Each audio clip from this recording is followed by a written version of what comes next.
নমস্কার, সন্ধে 7টা বাজে। না ভুল করবেন না, ঠোটকাটা এখন নয়, ঠোটকাটা আসবে রাত 8টার সময় যেমন আসে।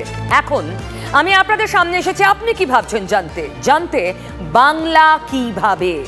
আর আজ বিভিন্ন বিষয়ে দেখুন, রাজ্যে এসেছেন যোগী প্রথম এই ভোটের প্রচার করতে, রাজ্যে রয়েছেন অমিত শাহ, মোদী আসছেন, একের পর এক মন্তব্য, রাস্তায় হাঁটছেন, পদযাত্রা করছেন মমতা ব্যানার্জি। জানতে হবে তো এগুলো নিয়ে আপনি কি ভাবছেন এই ভোটের মরশুমে। চলুন শুরুতেই তার কথা বলি। তিনি আবার ফিরলেন ভাইপো अमित शाह ने मंतव्य। ये दीदी और उनका भतीजा अभिषेक दोनों भाजपा से डरे हुए।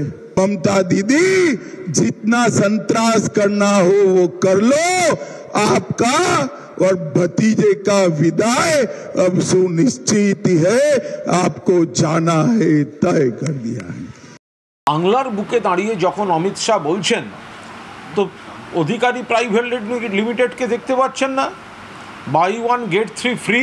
তাদের মধ্যে কেউ কেউ সিবিআই এর এফআইআর নেম, লোকালি তাদের নানা ধরনের সমস্ত করাপশন চার্জে তারা রয়েছে। কাঁচের ঘরে বসে ঢিল ছুটছেন অমিত শাহ। मुझे बताओ, आप भतीजे को सीएम बनाना चाहते हो क्या?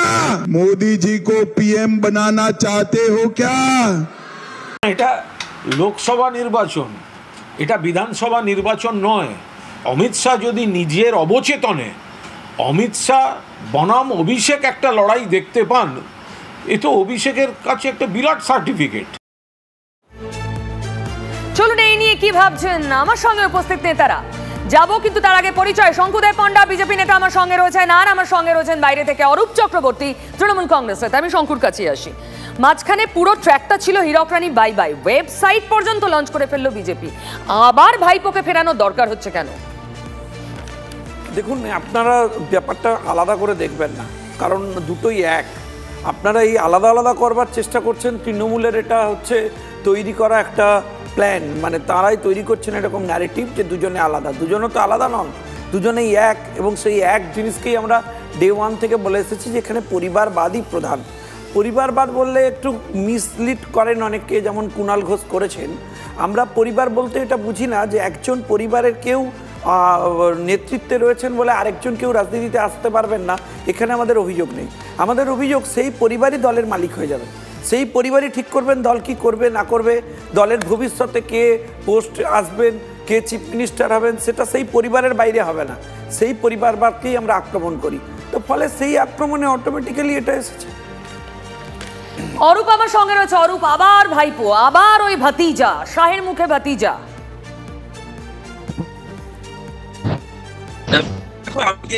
লাইভে অনলাইনে রয়েছে, তাই আমি এক্সপেক্ট করবো যদি কেউ মাঝখানে ইন্টারাপ্ট না করেন। আমি প্রথমত একটা কথা টিভি নাইনের দর্শকদের উদ্দেশ্যে খুব পরিষ্কার করে বলি, এতদিন পর্যন্ত মোদিজির প্রচার মানে বা বিজেপি যেটা প্রচার করছিল তাদের একটাই লাইন ছিল, মোদি কা guarantee, the warranty of Modi. মোদির গ্যারান্টি যে মুখ থুবড়ে পড়েছে সেটা বোঝা গেল রাজস্থানে মোদিজির সভা থেকে, যেদিনকে তিনি প্রকাশ্যে সংখ্যালঘু সম্প্রদায়ের উদ্দেশ্যে গালিগালাজ শুরু করলেন। মোদিজি যে গ্যারান্টি নিয়ে মানে ডেভেলপমেন্ট নিয়ে আর কথা বলতে পারছেন না, সেটা আজকে পরিষ্কার। কারণ ডেভেলপমেন্ট নিয়ে কথা বলছে বছরে 2 কোটি বেকার, 10 বছর হয়ে গেছে মোদিজি, 20 কোটি বেকারের কর্মসংস্থান কোথায়? দেশের মানুষ জিজ্ঞাসা করছে 15 লাখ টাকা ব্যাংকে ঢোকেনি কেন? দেশের মানুষ জিজ্ঞাসা করছে যে 5 ট্রিলিয়ন অর্থনীতির কথা বলছেন, এদিকে আপনার অর্থমন্ত্রী ভোটে দাঁড়াচ্ছেন না, ভোটে দাঁড়ানোর পয়সা নেই বলে, অথচ বিজেপির ইলেকটোরাল বন্ডে 6000 কোটি টাকা রয়েছে। তাহলে ইলেকটোরাল বন্ডের টাকাটাও কি জুমলা হয়ে গিয়েছে? মানে নিজের প্রতিশ্রুতি নিজের অর্থমন্ত্রী নিজে গ্রহণ করছেন না। গোটা দেশের মানুষ যখন কৃষকের আয় দ্বিগুণ নিয়ে দেশের কৃষকরা রাস্তায় দাঁড়িয়ে আছে এমএসপি পাচ্ছে না বলে, তাই মোদির গ্যারান্টি আর খাচ্ছে না। তার জন্য আবার ফিরতে হচ্ছে পুরনো এজেন্ডা, একটা ধর্মীয় মেরুকরণ, আরেকটা হচ্ছে এ রাজ্যে এসে মমতা বন্দ্যোপাধ্যায় বা আমরা কুইক চ্যাটে কুইক রেসপন্স পেলাম দুই নেতার, কিন্তু এই অরূপের কথার সূত্রেই মেরুকরণ শব্দটা আবার খুব চাঙ্গা বঙ্গ রাজনীতিতে। কারণ যোগী আদিত্যনাথ উত্তরপ্রদেশের মুখ্যমন্ত্রী 2024-এর ভোটে প্রথমবার এ রাজ্যে প্রচারে এলেন। কোথায় গেলেন জানেন? প্রথম সভা করতে মুর্শিদাবাদের রেজিনগরের শক্তিপুরে। যে শক্তিপুরে রামনবমীর অশান্তি হয়েছে, যে শক্তিপুরের সবচেয়ে বেশি অশান্তির ছবি দেখেছে বাংলা এই রামনবমীতে। কেন সেখানে কি বললেন এসে যোগী আদিত্যনাথ, শুনুন। साल में रामनवमी के अवसर पर और बैसाखी के अवसर पर दंगे क्यों हुए, मैं बंगाल की सरकार से पूछना चाहता हूं। इन दंगाइयों के खिलाफ कार्रवाई क्यों नहीं की? अगर ये दंगाई उत्तर प्रदेश में इस प्रकार से अत्याचार करते, अब तक मैं इनको लटका करके, उल्टा लटका करके ठीक कर देता। আপনি ভাবছেন মেরুকরণ শুধু এক পক্ষই করছে?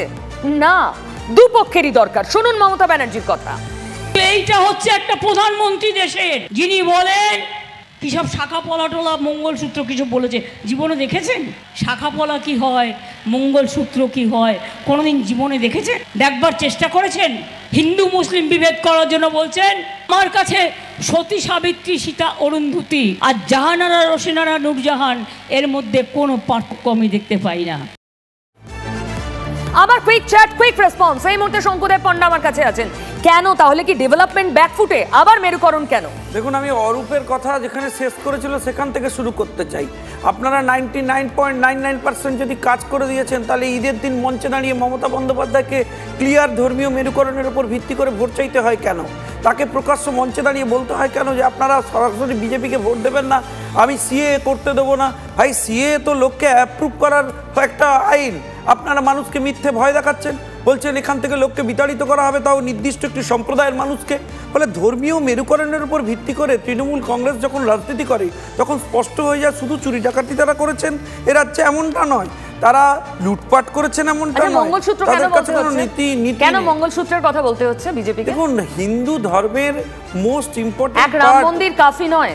আগে মোদি কি গ্যারান্টি ডেভেলপমেন্ট কাফি নয়? আপনি মনে করেন যে আজকে যে সবথেকে ইম্পর্টেন্ট পয়েন্টটা সন্দেশখালিতে উঠেছে, সেই পয়েন্টটা আপনি ওভারলুক করতে পারেন? একটি নির্দিষ্ট সম্প্রদায়ের মহিলাদেরকে বেছে বেছে টার্গেট করে ডেকে পাঠানো হতো গভীর রাতে পিঠে বানানোর জন্য। মঙ্গলসূত্র তো সেটারই অন্যতম নিদর্শন। মঙ্গলসূত্র কারা পরেন? যারা মঙ্গলসূত্র পরেন তাদেরকেই ডেকে পাঠানো হতো। কেন? আমি জানতে চাই এই রাজ্যে কেন মমতা বন্দ্যোপাধ্যায় এমন পরিস্থিতি তৈরি করবেন যার জন্য আমি হিন্দু ধর্মের হয়ে কথা বললে আমি সাম্প্রদায়িক? যোগী আদিত্যনাথের সেট করে দেওয়া লাইনেই গলা চড়াচ্ছেন শঙ্কুদেব পণ্ডা। সত্যি কি মঙ্গলসূত্রে ভোটারের মঙ্গলের সূত্র বেরোচ্ছে? অরূপ চক্রবর্তী। দেখো, সাধারণত ভারতে হিন্দু মহিলারা, বিবাহিত মহিলারা মঙ্গলসূত্র পরেন স্বামীর মঙ্গল কামনায়, যাতে স্বামীর কোনো অনিষ্ট না হয়। কিন্তু ভাবো পিউ, আমি কোনো ব্যক্তি আক্রমণের রাজনীতি করব না, কিন্তু কোন স্বামী যদি তার নির্বাচনী এফিডেভিটে নিজের স্ত্রীর নামটাই স্বীকৃতি না দেন, তাহলে কি সেটা মঙ্গলসূত্র অপমান? আমি একদম ব্যক্তিগত জায়গায় যেতে দেব না, কাউকে ব্যক্তিগত জায়গায় যেতে দেব না। আমি তো কারণ নামই বলিনি পিউ। না, অরূপ প্লিজ, ব্যক্তিগতভাবে কে কাকে স্বীকৃতি দেবে শঙ্কুদেব আলোচনা করতে দিন। এটা চিৎকার করার চুপ। আমি বলবো না, আপনি বলবেন। মনে করে চুপ করে সহ্য করবো এসব? শঙ্কুদেব প্লিজ। অরূপ যা খুশি তাই বলবেন, আমি শঙ্কুদেব, এটা চিৎকার করার প্ল্যাটফর্ম নয়, একদম চিৎকার করার প্ল্যাটফর্ম নয়। করবেন না চিৎকার। যা বলার ওকে বলা হয়েছে, যা বলার বলা হয়েছে। খোদার উপর খোদারি করবেন না। আপনি বলতে দেবেন না। উনি একবার আমাকে কি বলতে দেবেন? পিউ ওনাকে বলতে দেব না। পিউ শঙ্কুদেব, আমি ওয়ার্ন করছি, এটা করবেন না। যা বলার আমি বলছি, দায়িত্ব আমার, সেটা আমি করছি। বাড়তে সময় নষ্ট করাবেন না, একদম চুপ। অরূপ। পিউ আমি কিন্তু কারোর নাম উল্লেখ করিনি, সুতরাং ব্যক্তিগত আক্রমণের কোনো প্রশ্নই ওঠে না। আপনি কি বলছেন সবাই বুঝছে? আমি তো কারোর নাম যদি বিজেপি মঙ্গলসূত্র বলে, তাহলে মমতা ব্যানার্জিকে শাখাপালার টান কেন আনতে হচ্ছে? অরূপ প্লিজ উত্তর দিন। মঙ্গলসূত্রের পাল্টা শাখাপালা কেন বলতে হচ্ছে? কেন সভায় ঘুরে দাঙ্গা শব্দটা উচ্চারণ করতে হচ্ছে? আমি আবারও বলি কেন হচ্ছে, কারণ একজন ব্যক্তি, তাকে যখন সংবাদ মাধ্যম, আপনারা সাক্ষাৎকার নিয়েছিলেন, আপনাদের মতোই একজন সর্বভারতীয় সংবাদ মাধ্যম তাকে গুজরাট দাঙ্গা নিয়ে প্রশ্ন করেছিলেন যে সংখ্যালঘুদের উপর এই অত্যাচার তুমি যদি বারবার অ্যাড্রেস করার চেষ্টা করো, তাহলে বুঝতে হবে তোমরা এখানে সাম্প্রদায়িক সম্প্রীতি নষ্ট করার চেষ্টা করছো। তোমরা স্পেসিফিক একটি সম্প্রদায়ের কথা বলার জন্য সরাসরি অন্য সম্প্রদায়কে আক্রমণ করতে পারো না। শঙ্কুদেব পণ্ডা স্থির করে এসেছেন কাউকে কথা বলতে দেবেন না, তাই আমি দুজনকেই থামালাম। পরবর্তী ইস্যু, প্রধানমন্ত্রী এ রাজ্যে সভা করার অনুমতি পান না, প্রধানমন্ত্রীও পান না। मैं इसी मैदान में सभा करने आया था, मैदान को बहुत छोटा कर दिया था और मैंने उस दिन कहा था कि दीदी आपने अच्छा नहीं किया और आपने जवाब दे दिया। ঠিক 5 বছর আগে ছিল এমনই পরিস্থিতি। 19-এর লোকসভা ভোটের আগে কোচবিহারে প্রধানমন্ত্রীর সভা ঘিরে বিস্তর টালবাহানা হয়। 24-এর ভোটেও কার্যত একই পরিস্থিতি। এবার বর্ধমানে নরেন্দ্র মোদীর সভা নিয়েও জটিলতা। 3রা মে বর্ধমানের গোদায় প্রধানমন্ত্রীর সভার অনুমতি দিল না প্রশাসন। বিজেপির প্রশ্ন, যে মাঠে মুখ্যমন্ত্রী সভা করতে পারেন সেখানে কেন মিলবে না প্রধানমন্ত্রীর সভার অনুমতি? বিকল্প হিসেবে বর্ধমানে সাই কমপ্লেক্সে হতে চলেছে মোদীর সভা। ছোট মাঠের জন্য পারমিশনের জন্য আমরা চিঠি লিখেছি, তো এনারা না করে দিয়েছেন। সমস্যা হবে না, অল্টারনেট মাঠ ওটাও আছে এটাও আছে। আমরা চাইছি রেডিমেড মাঠ চাই, কারণ সময় কম আছে। কোর্টে যান, কথায় কথায় কোর্টে যান। তো রাজনৈতিক যদি ষড়যন্ত্র হয়ে থাকে কোর্টে যান। প্রশাসনের অবশ্য যুক্তি, মুখ্যমন্ত্রীর সভা ছিল প্রশাসনিক, কিন্তু রাজনৈতিক সভার অনুমতি দেওয়া হবে না। সিদ্ধান্ত নিয়েছি যে এখানে আমরা রাজনৈতিক প্রোগ্রাম এখানে আমরা হতে দেব না, বা আমরা এখানে করতে দেব না, যেহেতু এটা সরকারি মাঠ। মাস কয়েক আগে ধর্মতলায় অমিত শাহর সভার অনুমতি নিয়েও টানাপোড়েন বাঁধে। শেষ পর্যন্ত কলকাতা হাইকোর্টের নির্দেশে হয় সভা। বিজেপির প্রশ্ন, কেন সভার জন্য বারবার আদালতে ছুটতে হবে? মনোতোষ পোদ্দারের রিপোর্ট, TV9 বাংলা। আচ্ছা, অরূপ এতক্ষণ গলা উঁচু করে কথা বলছিল। অরূপ নাম না করে কার দিকে আঙুল তুলছিলেন? কেন দেশের প্রধানমন্ত্রীকে রাজ্যে এসে অনুমতি না পেয়ে অন্যত্র সভা সরাতে হবে? অরূপ, না, প্রথম কথা আগের সেগমেন্টে আমাকে বলতেই দেওয়া হলো। আগের সেগমেন্ট ওভার, আপনি এটার উত্তর দিন। কারণ নাম উল্লেখ করিনি, সেখানে যদি আমি বাইরে অনলাইনে রয়েছি, সেখানে শঙ্কুদেব পান্ডা যদি এইরকম আচরণ করেন, তাহলে বোঝা যায় যে পার্লামেন্টের ভেতরে তারা কি আচরণ করে। বিরোধীদের তো কথাই বলতে দেন না। আর দ্বিতীয় কথা, বর্তমানে যে করে অনুরোধ করব, দেশের প্রধানমন্ত্রীকে সভা করতে দিচ্ছেন না, ঠিক আছে, পারিবারিক বিষয় নিয়ে এভাবে টার্গেট করবেন না, তাহলে আমি চুপ করে থাকতে পারবো না। বিনয়ের সাথে অনুরোধ করছি আপনাকে। আপনার বিনয় শেষ হলে থামুন, বলুন অরূপ। প্রশ্নটা তো আমাকে করেছেন, উত্তরটা আমার থেকে নিন।